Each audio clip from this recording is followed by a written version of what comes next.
Captain Jake Morrison stood on the bridge of the Starbound, watching the massive space station grow larger on the main screen.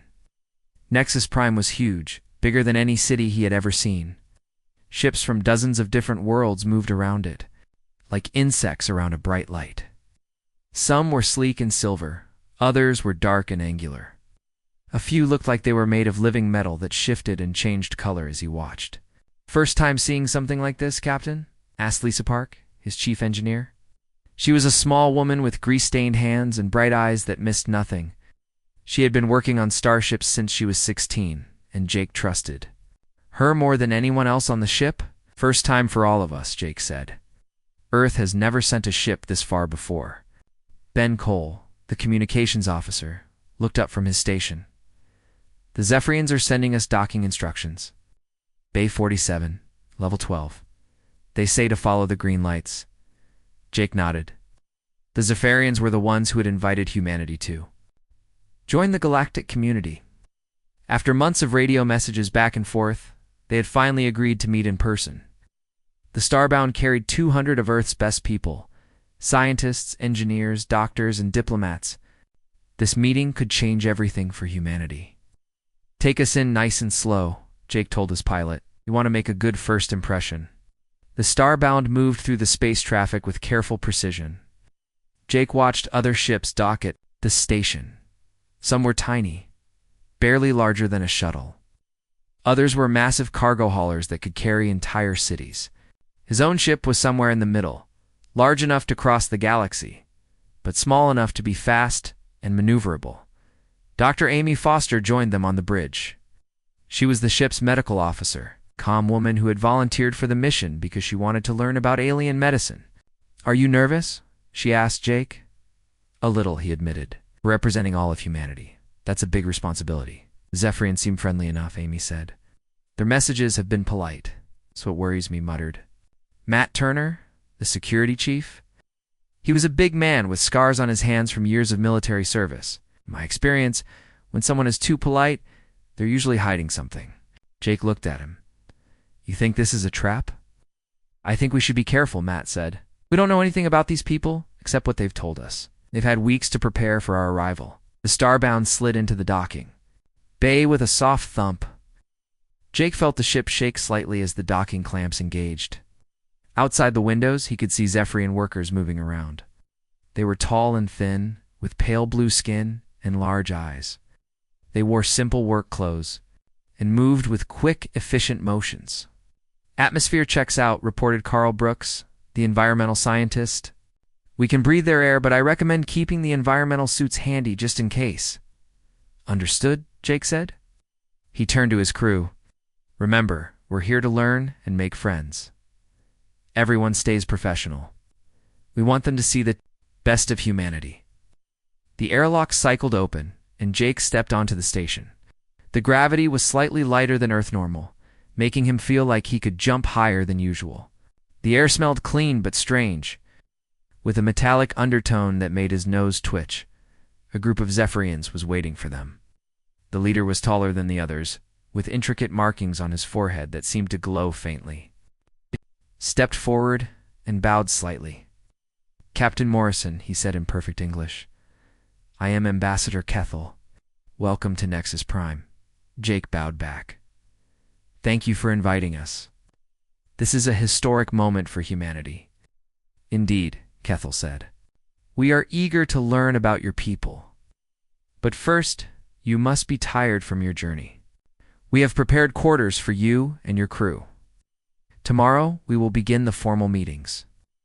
As they walked through the station, Jake noticed how different everything was. The corridors were wider than those on human ships, and the walls curved in strange ways that hurt his eyes if he looked at them too long.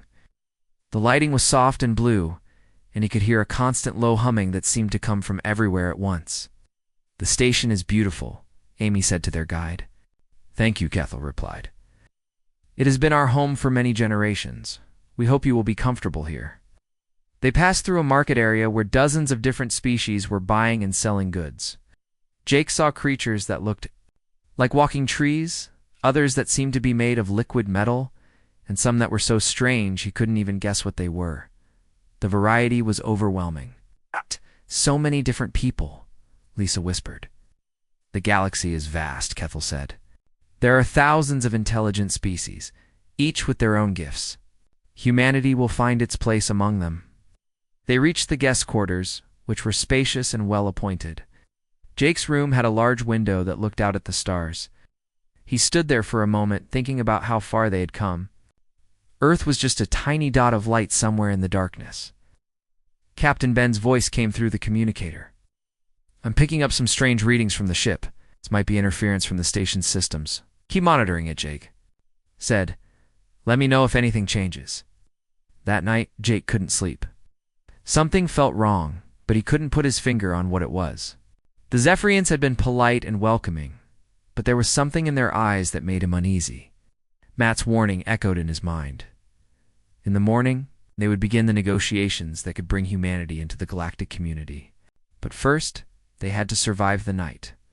Unknown to Jake and his crew, other Zephyrians were already moving through the lower levels of the station.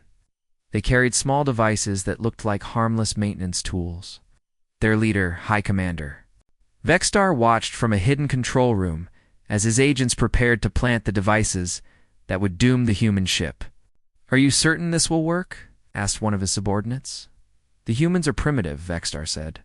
They will never detect our modifications.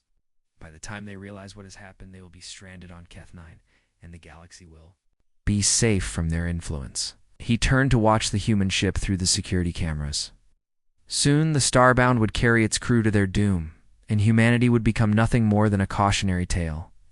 The Starbound had been in hyperspace for 3 days when everything went wrong.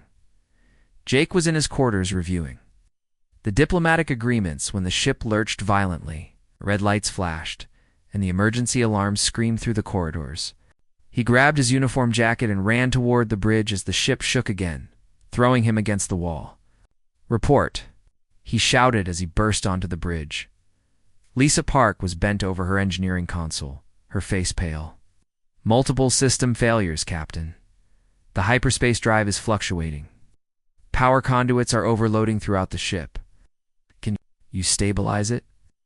I'm trying, but it's like the whole ship is fighting against itself. These aren't random failures. They're coordinated. Ben Cole looked up from his station, fear in his eyes. Captain, I'm detecting massive structural stress on the hull. If we don't drop out of hyperspace soon, we're going to tear apart. Jake felt his stomach drop. Drop us out. Now. I can't control the exit point, Lisa said, sweat beading on her forehead. The navigation system is compromised. We could end up anywhere. Better anywhere than dead in hyperspace. Do it. The ship screamed as it tore through the barrier between dimensions. Jake felt like his bones were being pulled apart and reassembled. The lights flickered and died, plunging the bridge into darkness except for the glow of emergency systems. When the shaking stopped, Jake slowly got to his feet. The bridge was a mess of sparking cables and broken equipment. Damage report. All breaches on decks 7 through 12, reported Matt Turner, blood running down his face from a cut above his eye. Emergency bulkheads are holding, but barely. Support is failing on 15 decks, added Dr. Amy Foster, as she arrived on the bridge with her medical kit. I have teams working to evacuate the affected areas. Where are we? Jake asked. Kate Sullivan, the navigation officer, was trying to coax information from her damaged console. Unknown system. I'm detecting one planet within reasonable distance. It's not good, Captain. It's desert world, thin atmosphere, no signs of civilization. Jake closed his eyes for a moment. When he opened them, his crew was looking at him, waiting for orders. His people had trusted him to lead them safely across the galaxy, and now they were stranded in unknown space with a dying ship. Options? We need to land, Lisa said. Ship won't hold together much longer. Whatever they did to us, it's getting worse.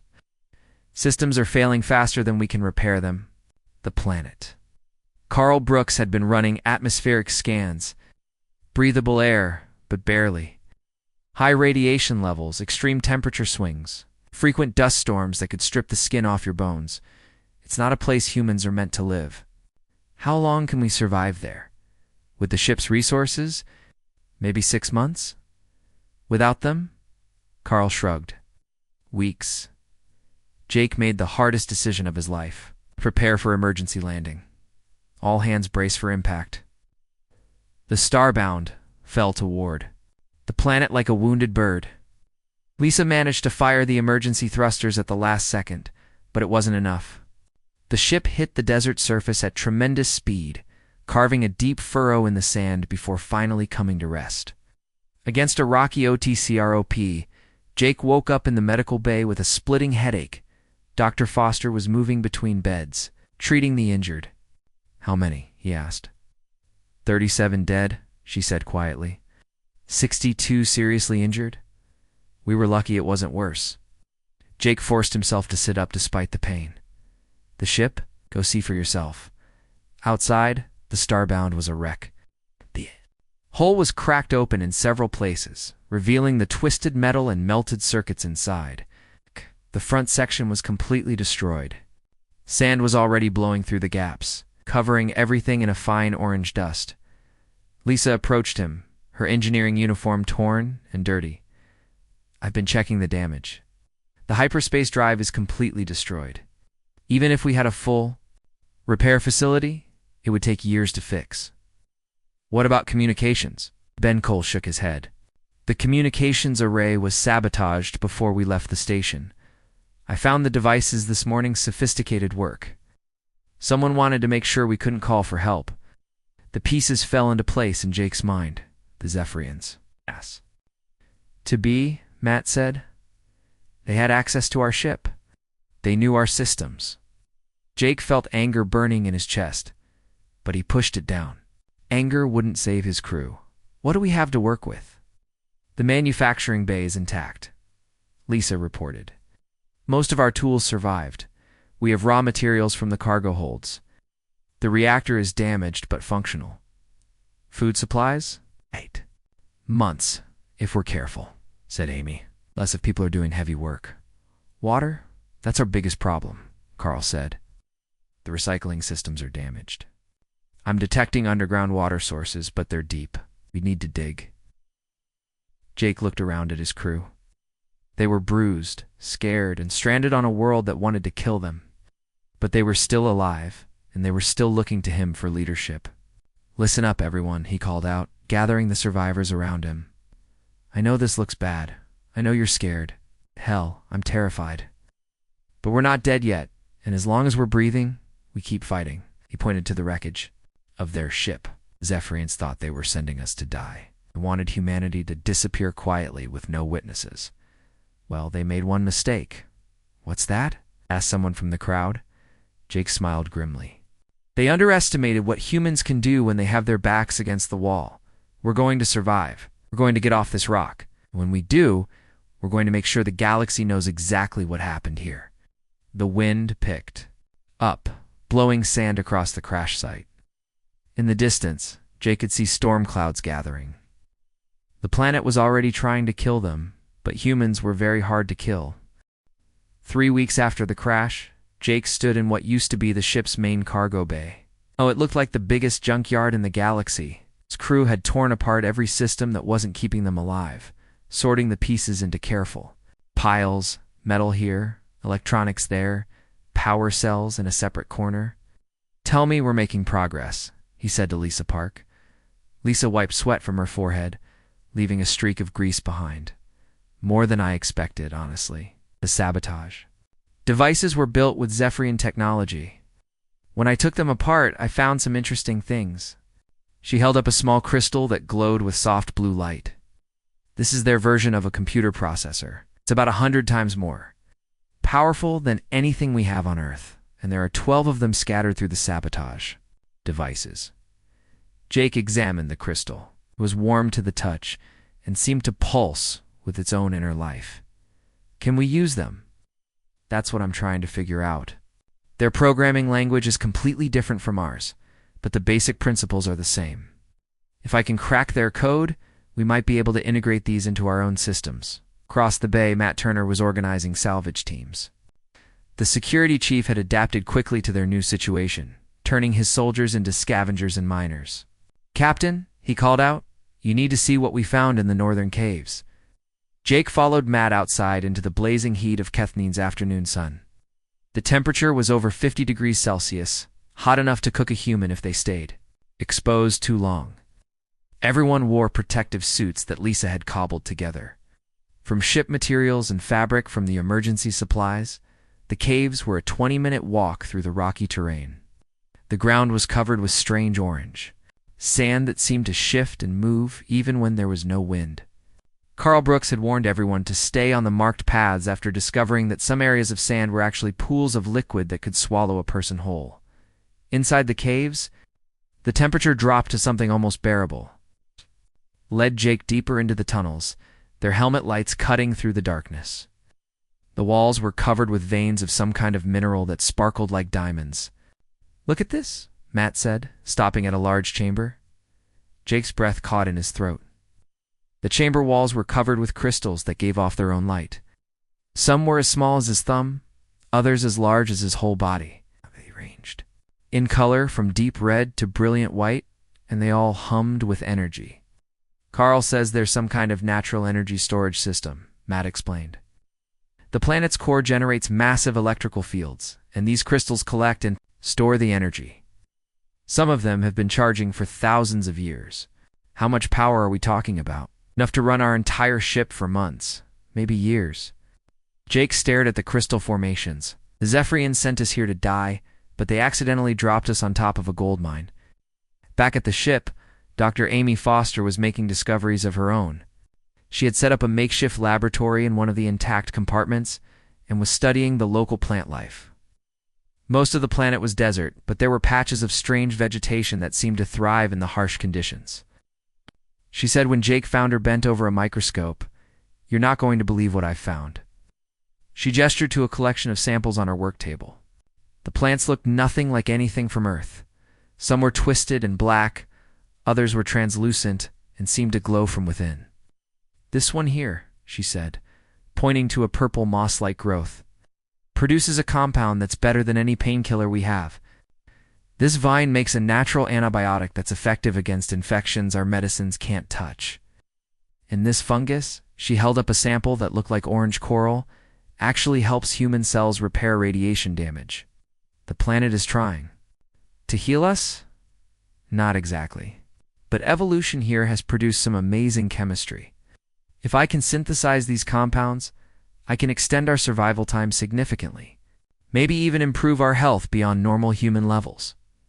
Meanwhile, Ben Cole was working on a different kind of discovery. He had salvaged the communication equipment and set it up in a new location, away from the ship's interference. For days, he had been scanning space for any signals, any sign that someone out there might help them. What he found was much more interesting. "Captain," he said, excitement clear in his voice, "I've been intercepting Zephyrian communications. They think we're dead. They reported to their government that the human ship was destroyed in hyperspace." Jake felt anger rising in his chest again. "They're covering their tracks. That's not all. I've been analyzing their communication protocols. Their encryption is good, but not perfect. I think I can break it with enough time and processing power." "Much time? Months? Maybe a year? But if I succeed, we'll be able to listen in on everything they're saying. We'll know their plans, their weaknesses, their fears." Jake looked around at his crew. They were dirty, tired, and working with salvaged equipment in impossible conditions. But they were making progress. They were adapting. They were surviving. "I want daily reports from all department heads," he announced. "Lisa, I need to know how long it will take to integrate that alien technology. Amy, keep working on those medical compounds. Matt, expand the mining operation. Ben, break their codes. Carl, find us more resources." "What's the goal, Captain?" asked Kate Sullivan. The navigator had been helping coordinate the salvage operations. But Jake could see she was thinking bigger. Jake smiled for the first time since the crash. "The goal is to build something the galaxy has never seen before. The Zephyrians want us dead? Fine, but we're going to come back from the dead stronger than ever." He pointed to the wreckage of the Starbound. "That ship was built to explore and make friends. The next one we build is going to be different. It's going to be built by humans who know what the galaxy is really like. And when we're done, every species out there, is going to know that humanity is not to be underestimated. The crew looked at him with new hope in their eyes. They'd work to do. 18 months had passed since the crash, and Keth-9 no longer looked like a graveyard. Where the Starbound had once lain broken and dying, something incredible was taking shape. The new ship rose from the desert floor like a metal mountain. 3 times larger than their original vessel, and unlike anything the galaxy had ever seen, Jake stood on a newly built observation platform, watching his crew work. Hundreds of people moved across the ship's surface like ants, welding, installing, and testing systems that shouldn't have been possible to build. The hull gleamed with a strange metallic sheen that seemed to shift colors in the sunlight. "She's beautiful," said Lisa Park, joining him on the platform. The chief engineer looked older now, her hair streaked with gray from months of impossible work. But her eyes burned with the satisfaction of a job well done. "Tell me about the hull, Jake," said Lisa, smiled. "It's the best part. We mix the crystalline metals from the caves with our own alloys. The result is something that's nearly indestructible. I fired a plasma cannon at a test sample yesterday. Didn't even leave a mark. And the power systems? It's better than I dreamed. The Zephyrian quantum processors are integrated with our own computers. The ship doesn't just run programs, it thinks, it learns. Yesterday I watched it redesign its own cooling system to be more efficient." Jake raised an eyebrow. "The ship is redesigning itself." "Not exactly. But it's constantly analyzing its own performance and suggesting improvements. It's like having the best engineer in the galaxy working around the clock." They walked down to the main construction area where the new hyperspace drive was being installed. It was massive, twice the size of their original engine, and it hummed with barely contained energy. The crystal formations from the caves had been carefully integrated into the drive system, creating something that was part human technology, part alien engineering, and part natural phenomenon. "How fast will it go?" Jake asked. "I honestly don't." "No," Lisa admitted. "The theoretical calculations suggest it could be 5 times faster than anything currently in space, but we won't know for sure until we test it." Dr. Amy Foster approached them, carrying a tablet full of data. The ship's doctor had been working on more than just medicine during their time on Keth-9. "Captain, I need to show you something." She led them to a section of the ship that looked different from the rest. The walls here had an organic quality, as if they were grown rather than built. Plants from the planet covered the surfaces, their strange colors creating patterns that were both beautiful and alien. "This is the biointegration section," Amy explained. "I've been working with the plant compounds I discovered.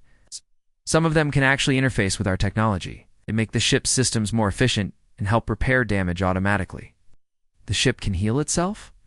"To some extent, yes.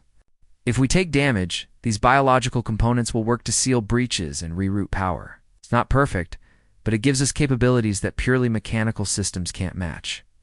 Jake was impressed, but also worried. "Are we still human? Or are we becoming something else?" Amy considered the question carefully. "We're still human. But we're humans who have learned to work with alien technology and environments.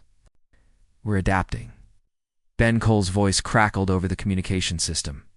"Captain, you need to get to the bridge. I've got something important." The bridge of the new ship was nothing like the Starbound's command center. It was larger, with stations, arranged in a circle around a central holographic display.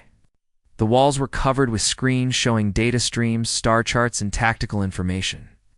It looked like something from a science fiction movie, except it was real and it worked. "What do you have, Ben?" Jake asked. The communications officer was grinning like a child with a new toy. "I cracked their encryption. I can now intercept and decode all Zephyrian military communications within a 50 light-year radius." "Show me." Ben activated the main display, and suddenly the bridge was filled with alien voices speaking in translated text. Jake read the messages. "With growing interest and anger, Battle Group 7 is moving to patrol the Outer Rim. High Commander Vexstar reports no signs of human activity in the target system. The Council is pleased with the success of Operation Silent Death." "What's Operation Silent Death?" Jake asked. Ben pulled up more files. "It's what they called the mission to sabotage our ship. But that's not the worst part. Look at this. Messages appeared on the screen, and Jake felt his blood run cold. Phase 2 preparations are proceeding on schedule. The Earth system will be isolated within 6 months. The human homeworld must not be allowed to send more ships. The contamination must be contained. Recommend deployment of the void mines around their solar system. Jake stared at the messages. They're planning to attack Earth. It gets worse, Ben said. I've been tracking their fleet movements. They're positioning ships to cut off all hyperspace routes to Earth. They want to make sure no one can warn your planet about what's coming. Matt Turner, who had been listening from his security station, spoke up.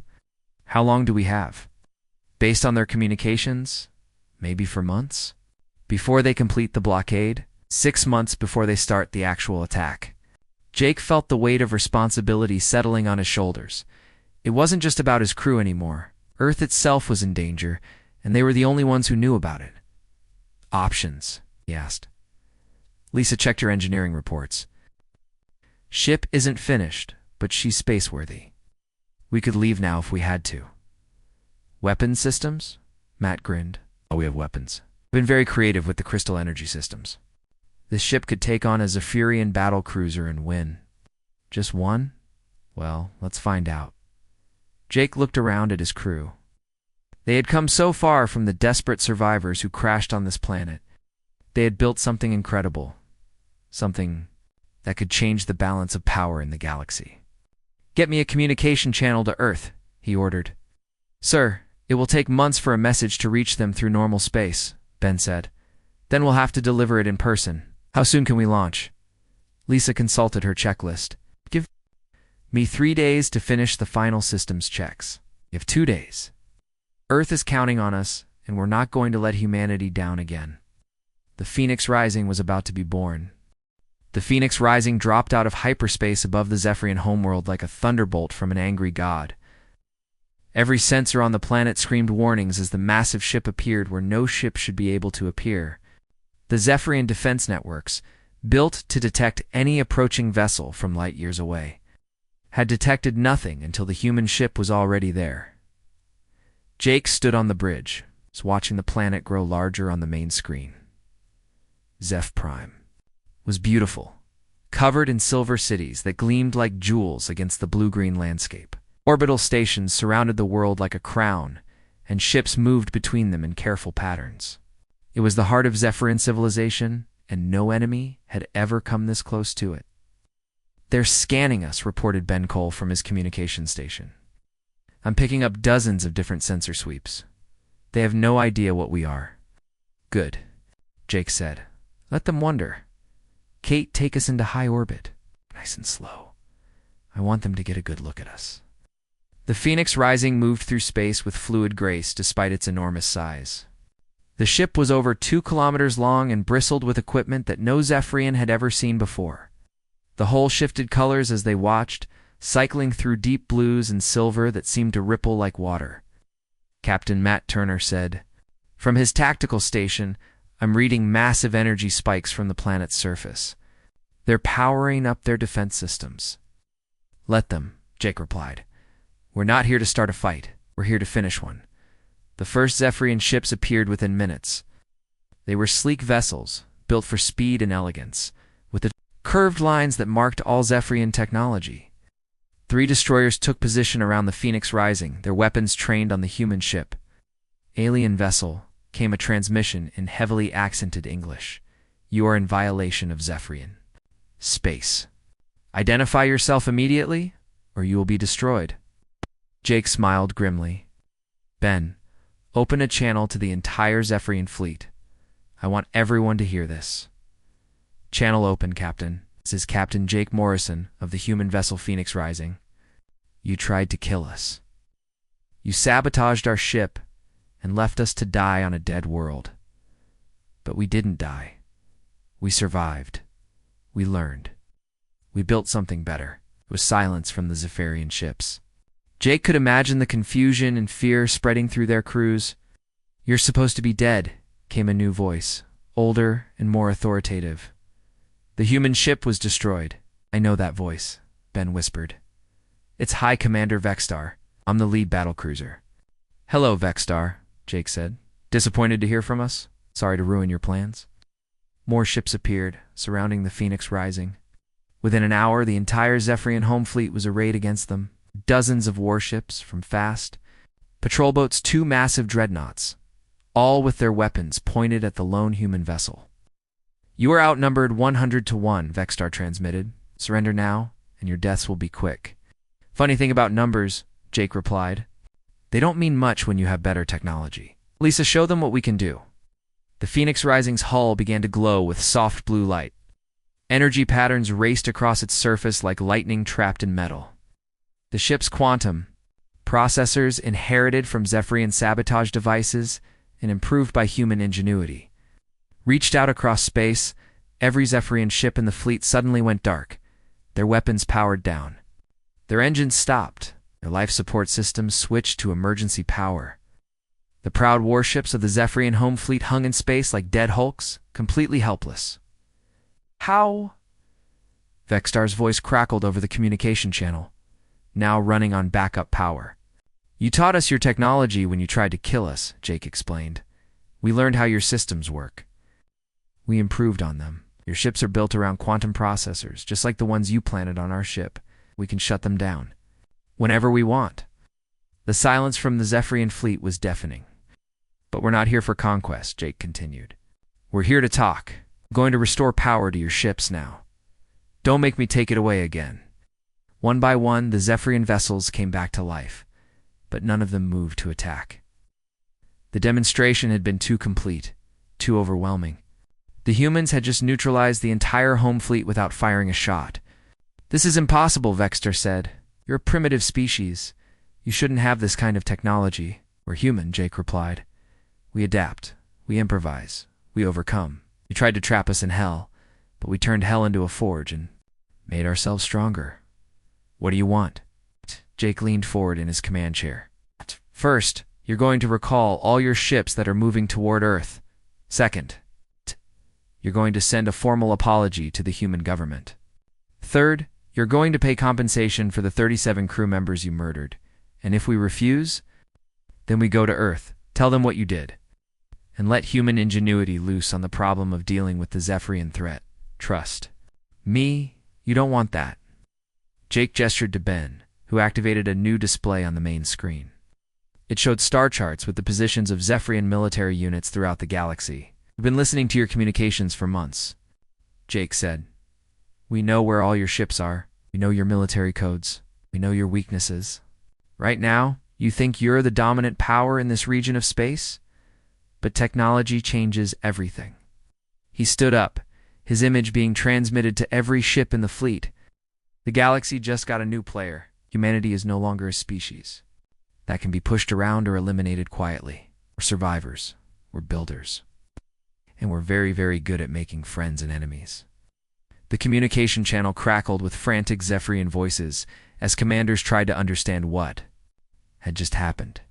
Their perfect plan had not only failed, but had created the very threat they were trying to prevent. We'll be leaving now, Jake announced. We'll have to get home and warn our people about your plans, but we'll be back. Next time we'll bring friends. The Phoenix Rising turned away from the planet, its hull gleaming in the light of the Zephyrian sun. As it prepared to jump to hyperspace, Jake sent one final message. Oh, and Vexstar, thank you. If you hadn't tried to kill us, we never would have become this strong. Humanity owes you a debt of gratitude. The ship vanished into hyperspace, leaving the Zephyrian fleet floating in shocked silence around their homeworld. In the space of 1 hour, the balance of power in the galaxy had shifted forever. Earth was about to learn that its children had grown up. The Phoenix Rising emerged from hyperspace at the edge of Earth's solar system like a returning hero. The massive ship had grown even larger during the journey home. As its bio-integrated systems continued to adapt and improve themselves, Jake stood on the bridge, looking at the familiar blue dot that was humanity's home, and felt emotions he couldn't quite name. Home, whispered Kate Sullivan from her navigation station. Many of the crew were crying, though they tried to hide it. They had been gone for over 2 years and had seen things that would change humanity forever. Ben, send a message to Earth Defense Command, Jake ordered. Tell them the starbound crew is coming home with urgent information about an alien threat. Within hours, Earth's defense fleet surrounded them. The human warships looked small and primitive compared to the Phoenix Rising, but Jake felt proud of them anyway. They represented humanity's determination to protect itself, even when faced with the unknown. Captain Morrison came a transmission. From the lead Earth ship, "This is Admiral Sarah Kim. We thought you were all dead. The Zephyrians reported that your ship was destroyed in hyperspace. Reports of our death were greatly exaggerated, Admiral," Jake replied. "We need to talk. There are things about the galaxy that Earth needs to know immediately." The Phoenix Rising was escorted to Earth's orbital shipyards, where crowds of engineers and scientists waited to examine the impossible ship. Jake allowed small teams aboard, but kept most of the ship's secrets protected. Humanity wasn't ready for everything they had learned yet. In the briefing room at Earth Defense Headquarters, Jay faced a panel of generals, admirals, and government officials. He told them everything: the sabotage, the crash, their survival. On Keth-9, and most importantly, the Zephyrian plan to isolate and eventually destroy Earth. "You're telling us that this entire diplomatic mission was a trap?" asked General Robert Chen, the head of Earth's military forces. "From the beginning," Jake confirmed. "They never intended to let humanity join the galactic community. They see us as a threat that needs to be eliminated." "But why?" asked Dr. Maria Santos, Earth's chief xenobiologist. "We're just one planet. What could they possibly fear from us?" Lisa Park, who had been invited to the briefing, answered. "They fear exactly what happened to us. Humans don't give up. When we're faced with impossible odds, we find a way to win. They tried to kill us quietly, and we came back stronger than ever." The room fell silent as the implications sank in. "What do you recommend?" asked Admiral Kim. "We prepare," Jake said. "We build more ships like the Phoenix Rising. We develop the hybrid technology we discovered. And we make sure the galaxy knows that humanity is not to be underestimated."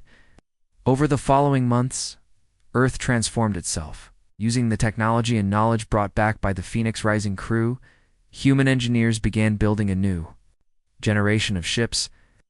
Each one incorporated lessons learned on Keth-9, combining human ingenuity with alien technology and natural phenomena. Dr. Amy Foster established the Institute for Xenobiology, where she trained new doctors in the medical compounds and techniques she had discovered. Her treatments not only healed human diseases but enhanced human capabilities, making people stronger, faster, and more resistant to radiation and toxins. Ben Cole became the head of the new Galactic Intelligence Division, using his knowledge of alien communication systems to monitor threats throughout the galaxy.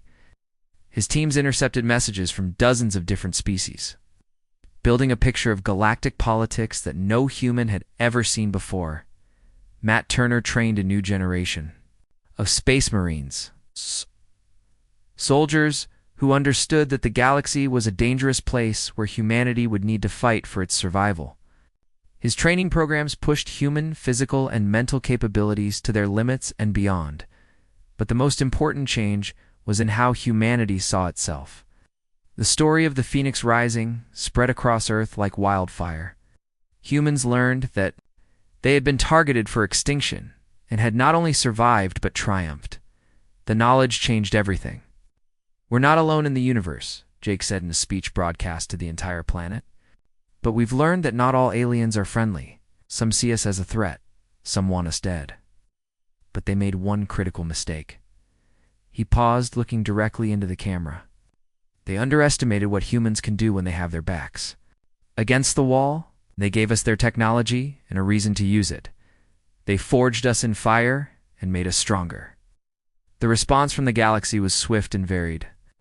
The Zephyrians, humiliated by their failure and terrified of human capabilities, sent formal apologies and offers of alliance. Other species, seeing what humanity had accomplished, began reaching out with their own diplomatic overtures. But not all the responses were friendly. Some alien governments saw the rise of humanity as a threat to their own power.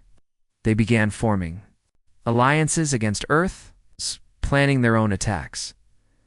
Jake stood on the bridge of the Phoenix Rising as it patrolled the outer edges of human space. The ship was no longer alone. A dozen other vessels moved with it, each one a masterpiece of hybrid technology. The human fleet was small, but incredibly advanced.